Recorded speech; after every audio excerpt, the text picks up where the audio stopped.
Okay, let's go. Hi, muckers. Welcome back to my YouTube channel. I hope you're all doing very, very, very well. Okay, today we're continuing the discussion and the discourse that is going on with Tana Mojo and Brooke Schofield ending the cancelled podcast. It is insane how much this has turned into like a huge conversation. And today, a lot of people were tagging me on Spill Some Tea with Me's TikTok page about Trisha and Oscar talking about the ending of the podcast. Now, I'm really intrigued to hear what Trisha and Oscar say about this on the basis that they've had both Tana and Brooke on their podcast. Trisha's collaborated with them. Trisha has a current podcast with Tana Mojo called Not Loveline, which is it was started when Tana was still on Cancelled, and a lot of people started saying that Tana was very much so clearly enjoying Not Loveline with Trisha more than Cancelled. And here's the thing as well, there is so much discourse going on with this damn podcast ending, and still I've like stayed consistent in my opinions that I feel like people are blowing this up, people are being unrealistic, people are holding them to a really weird standard. And people's main thing and why they're really intrigued by Trisha speaking up about it ending is because people are saying Trisha's the reason that the podcast ended. And I'm like, are y'all seriously going to give Trisha Paytas backlash for having a podcast with Tana and then saying that, well, now Tana prefers Trisha than Brooke, so she wants to, keep doing Not Loveline and stop doing Cancelled? Who cares? Because number one, what I'm thinking as well is I've been seeing a lot of people talk about ever since Tana has started doing the podcast with Trisha, that she kind of like panders towards Trisha's lifestyle. Like she talks about wanting to settle down and she wants to have kids herself, and she's with Makoa. But I also think that that's really ignorant of people, because people are saying that Tana's growing closer to Trisha. And here's the thing, Tana Mojo, when she started podcast, wasn't sober, was partying, was drinking. Her lifestyle with Brooke at the start of the Cancel podcast was, these two messy women, and that's why people loved it. They were drinking, they were fucking, they were whatever. And if you look at Cancelled now, Brooke still goes out and she parties and she drinks and whatever. And, Tana is not really doing that anymore. And she's in a relationship. She doesn't drink, she doesn't smoke, she vapes. Also, Tana Mojo doing like a quitting vape journey on TikTok really rattled my world, because I was like, wow, if there's anyone that like is going to quit vaping, it would never be Tana Mojo, because I mean, she always has that damn blue vape whenever she's in the podcast, and I'm like, damn, I never thought I'd see this day coming. I've been enjoying watching her quit nicotine journey. It's been very interesting. I'm pretty sure she's back vaping. I don't know. Here's the problem. Whenever you start talking about a journey, people will hold you to it. So I'm trying not, I'll never be giving y'all one of them, because I never want you to call out my flaws. But anyways, people have been, making this big deal that like Tana is now, pandering more so to Trisha. And I'm like, how about maybe Tana's lifestyle and priorities and all the rest are just maybe in a different position than when she started Cancelled? And people preach for people to change and grow. And now Tana has directly done that, and people have an issue with it because it's not what they want. It's not on their terms. So this is really weird to me. I don't see this as a drama with Brooke. I don't see this as a drama with Trisha. I don't see it with Tana. It literally, at its fundamental core, and I don't know why this is such an issue, Tana and Brooke did a podcast when they were in a messy era of their life, okay? Both Tana and Brooke are no longer in that era. They are now contractually obligated to film podcasts together. That's why they fight in almost every fucking podcast. These women don't have the same things in common that they once had. And that's okay. They've been doing the podcast for many years. And if Trisha wants to get closer to, or if Tana wants to get closer to Trisha, who cares? Good for them. But I also think this is really interesting, because I wonder if Trisha's going to acknowledge that. And also, while Trisha's had both Tana and Brooke on the podcast, throughout the times of Trisha having just Trish, Tana and Brooke have been involved in a lot of controversies, and she's not shied away from talking about that, which has been good to see. So let's see what Trisha says. But again, I don't really understand why people are giving Tana shit for this. Like, just let this woman like do her own thing. Also, my Finsta is now currently, oh, that's the right screen. I love this, by the way, because this used to be whenever I would stream on Twitch, and this just goes to show that we don't stream anymore. Look at this black screen. This is kind of depressing, actually. My Finsta is normally closed, and we don't accept people on it, but it's now open, and you can request to follow it. Or sorry, if you follow it, you'll go immediately through, whereas normally you had to request. It's McIntyre's Dump. It's our Finsta. It is a key over there, and I just posted the Justin Bieber video. It's not clocking to you that I'm standing on business. Girl, what the fuck? Also, my New York show only has 50 tickets left. This is a one night only final show in New York. I move out of America right after this. I've booked everything myself. 11th of July, tickets are down below. But let's get into this, shall we? Internet era. Shout out to Spill Some Tea with me. Love ya, diva. Canceled. Oh my god, also, need to say, my favorite thing about America is your outrageous portion sizes. I literally was like, last night, I got a new pan and I was going crazy and I was like, I need Sour Patch Kids immediately. I go to Target and I get Sour Patch Kids, and of course I see this huge party bag size of the American flag, and you know what? Love. I know y'all are trying to ban Red 40 and stuff. I don't know if that's what's in here. The red, so good. So good. Which we talked about briefly. It was on Patreon. Patreon, yeah, because it was, we talked on Patreon about Tana on Impulsive, which, again, I hadn't seen the clips when you brought it up on there, and then I saw the clips, and literally it's like, I love the dichotomy of Mike being there. Me and Logan, like, this is how it works. Like, you and Brooke need to be doing this. Like, we have each other's best interests at heart. Like, we are together. You have to have a partnership in business, and Logan's sitting there. That was really funny how Mike was making everything, like, they were the standard, and they were, like, the model to follow. Yeah, but I'm not gonna take any advice from y'all. Disassociating while this man is, like, boasting about how strong their bond is, and Logan is like he's not clocking for Logan Paul. Like, what? Logan Paul's in a different conversation entirely by the end of it. Not even thinking. I'm like. Also, as we established there too, I don't know, and I do love Mike. Okay, I do like him. I don't know if that's quite like a partnership and they have each other. I think it's more of him like being a little like, I don't mean this derogatory, but like a little like lapdog following him around. You know, he's like, if you're in Puerto Rico, I'm flying to Puerto Rico. If you're there, I'm going. So that's really just dropping your whole life to just chase Logan around. Very David and Jason core. Which is like totally fine. If you're making that bag, like you should do that for sure.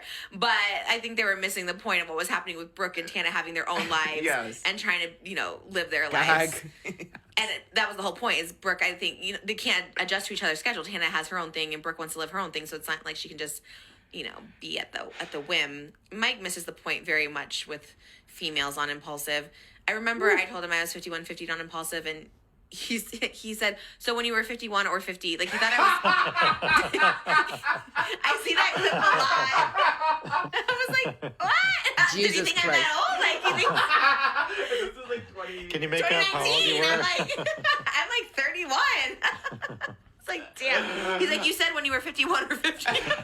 I'm no. dead. I see that clip now. I was out of it on Impulses. I don't remember, but I remember seeing that clip now, and I was like, oh my god. So I don't think so dead. Because he loves to come across as like he's just tuned into everyone, which he is sometimes really tuned in, and I do like him, but sometimes misses the mark. Which was happening with Tana. She was like explaining it to him too, and he still wasn't like clocking it. He was not getting it. Once he has, I think that's one thing as well that I'm not understanding, Mike aside, that like Tana and Brooke are being so honest about like why they're actually ending it, and has nothing to do with hating each other, and people aren't getting it. It's not clocking to them. That they're standing on business. Idea that he wants to bring forward. Yeah. He just pushes that. And I think Logan is kind of more in the know because him and Tana talk. But Yes. Mike doesn't. He's not in the know, so he doesn't understand at all where she's coming from. He just thinks like, you remember when I told you like when I used to like, if there was a problem, I used to just try to solve the problem. Yeah. I'm like, no, Mike, just listen. Yeah. She's not needing advice from you. This is Tana. She has a whole career. She knows what she's Baby, no one needs advice from Mike or doing. Logan. She knows what she's going. It's kind of a man thing to She's do. not, and Mike is the most like me mansplain. Yeah. Yourself to you. Mm-hmm. It was very awkward. It was very weird. Yeah. The Mike Logan thing, but I think it's really just because Mike takes over and Logan has nothing to add, so he's just like. That's why it was funny to watch Tana and Logan because they were on the same headspace. I think Logan was in a different headspace. I don't know. Right, but Tana know. was too. She was just kind of waiting it out, and giving Right, her answer. right, And like, just let him okay, talk. can we wait for this segment to be over? Yeah. I don't know if what's it called? Impulsive. I don't know if Impulsive is the place to be. No. It's gone downhill. Also, first of all, I didn't know the podcast was still a thing. I just remember Impulsive from it being brought up all the time by Trisha, ironically, on Frenemies. And again, I said this in my original video, but I think the dynamic of Tana Mojo still being, like, friends with Logan Paul is really weird. And I think the Jake Paul of it all is just so bizarre as well. Like, I never understand any of these people's... I mean, I guess when money's involved, who cares? You know what I mean? Once they got rid of that set. Tana's sister, I don't know if that's I know that's your friend, you're loyal, but damn, I think we gotta move on, She is friends with Logan and Jake. It's very bizarre to me. I don't understand it, but Work, honestly, yes. Going on impulsive is crazy. I feel like, I don't know, because they do pre-film episodes, so I just wonder if that episode was meant to go up that quick, or they put it up quickly, because that clip we were talking about on Patreon was kind of like her confirming the end of Canceled. Yeah, it was a soft launch of the cancellation. I know, everyone's saying that, like, Canceled has been canceled, and they are in the TikToks going overtime, because people now love to speculate, oh, they hate each other, they're this, but I see both of them in the... Speaking of that, I've been seeing wait, is she gonna say that? Comments being, no. Oh, no, I've been seeing Tana and Brooke both filling my For You page with reposting TikToks that are basically people saying what I'm saying, like, leave them alone, there's no drama, or whatever.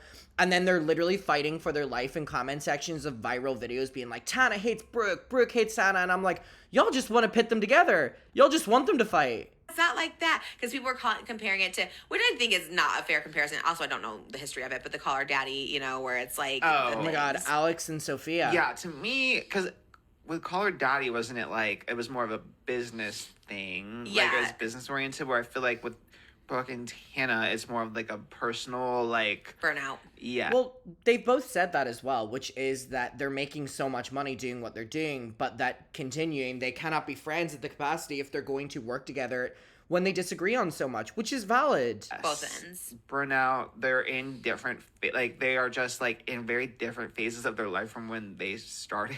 Like, which is what Tana kept saying to Mike, and he was, like, not hearing it, because he's like, well, just pivot, and she's... Okay, but, like, you're not getting... I don't want to do the once a week. Like, she kept saying, like, we can't get Just together pivot once a week because crazy. I'm in Maui. She's here. Like, he was just, like, not getting it. He's like, I'm pivoting to Hawaii. It's like, what? So she was... She's pretty clear, I feel, about what was happening, and he just, like, wasn't getting it. Yeah, and it makes sense to me. I feel like everyone, for the most part, kind of knew it was going to be coming to an end soon, because they just, you can tell the way that they talk about things too, like they just are way more like... Well, let me tell you something. I agree with Oscar. If people are going to act shocked that the Cancel podcast is coming to a close, have you watched any of the last episodes where they fundamentally disagree on everything? And normally that works for a podcast, but they clearly, God bless them, in the last couple of episodes, are very burnt out and frustrated by each other. Tana will go on a big story and then Brooke will be like, yeah. Or Brooke will go on a rant and Tana will be like, sure, and puffs at her vape. Like, they don't care to do this. Reserved, but even... Yeah. The irony is, even when they're reserved, they're still starting feuds accidentally, like Paige with, like, Leah from Love Island, you know? Right. Because they've been trying to be in, like, the more, neutral canceled era, but even when they're neutral, they still ruffle feathers. Yeah, and sometimes you can't escape it, because it is kind of like you said, like, people, like, the mindset of how people see you, like, no matter what you say will be seen as, like, a hot take or controversial, or they'll see stuff that's not there, or maybe it is there, I don't know, because people swore up and down, oh, they hate each other, and I was like, I watched the clip and I was like, they both seem to be like fine ending it. Yeah, I feel like, I didn't get the hate each other vibe, but to me it was a vibe of, like, you know, they kind of have, like, coworker vibes almost. Yeah. You know what I mean? Like, I feel like the vibe with them is... Which, again, at its core is fine. Even if they were best friends and they've now turned into just coworkers, that makes sense because they are coworkers. I think it just is kind of people's parasocial being disappointed that their perception of Tana and Brooke is not the reality of it. Is, like, just... Which is not their fault. They've grown. Both sides. Like, separately, if that makes... They kind of just have grown apart as they figured out their own lives and what they want to do separately. Was like, the brand besties? I never understood. I didn't think that they ever were, like... I don't know if they were ever, besties. like, besties like that, but I feel like their rapport was very different when they were both, like, single and partying and stuff. Like, I feel like the rapport was just different. It was more just, like... They were almost, like, more like sorority sister or something, you know what I mean? Where it's, like... That's a good They were comparison. doing stuff, and they did some stuff together, but they also were living their separate lives, but it had, like, a crossover. Mm-hmm. But as they, like, settled down, and they want to be less of the, like, out there causing ruckus, you know? Yeah. The vibe definitely changes, so... Yeah, I get that. Yeah, it's just so funny, though. When we talked about it on Patreon, like... All the girls want to be tapping out of gossip. It's like, gossip is not for me. I don't want to be gossiping. I'm too old for gossip. And I'm like, well... I'm just getting older, and I want to be more gossipy. Because I was in that era, too, of no gossip. And there is, like, a piece about it. There is. But can I tell you what? When I was in my no gossip era, what was that, 2022, 2023... I never had more hate videos made about me, so I get what they're saying.